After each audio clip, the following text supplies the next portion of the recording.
2, 1.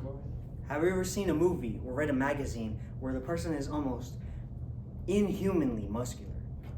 Like, you might think to yourself, how did they get to that point? Or is there a way to do it like that?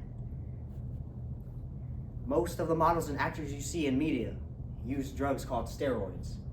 Actors like Dwayne Johnson or Sylvester Stallone, and even Arnold Schwarzenegger have openly admitted to using steroids.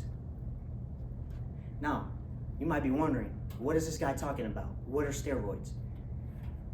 First, I'll tell you the two types of steroids. There are anabolic steroids and corticosteroids. Anabolic steroids are used for athletic purposes, such as muscle growth. These are what the actors mentioned here use to look good for their roles.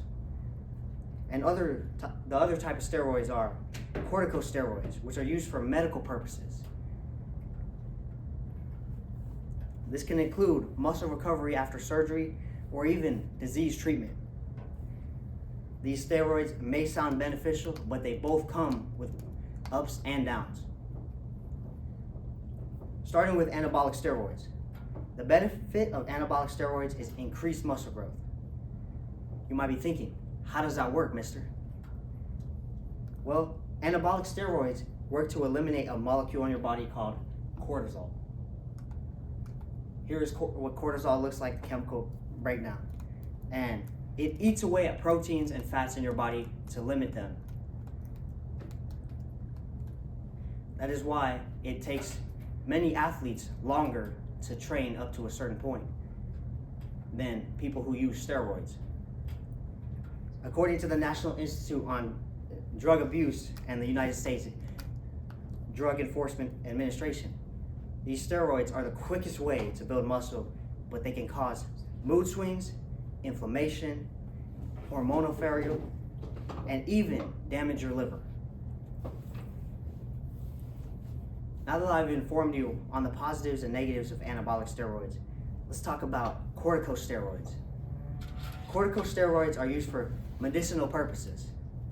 They can be used to treat conditions such as arthritis, asthma, skin conditions, and certain cancers. According to Mayo Clinic, corticosteroids reduce inflammation in cells and causes them to swell, which can help remove pain or even infections. Some side effects of these steroids include weakened bones, high blood pressure, weight gain, and similarly to anabolic steroids, they can cause mood swings. So now that I've informed you of the types of steroids and their side effects, I leave you with a couple closing thoughts.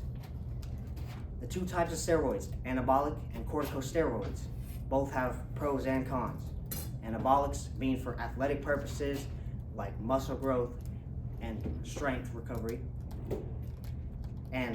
But these can cause liver damage and mood swings, while corticosteroids are used for medicinal purposes and can cause weight gain and also mood swings. Now when you see an actor or a model who is inhumanly strong looking or muscular, you can tell if they're using steroids based off of the symptoms they have, or even if a doctor tells you to use corticosteroids, you can know what the side effects are and if you should take them or not. Thank you.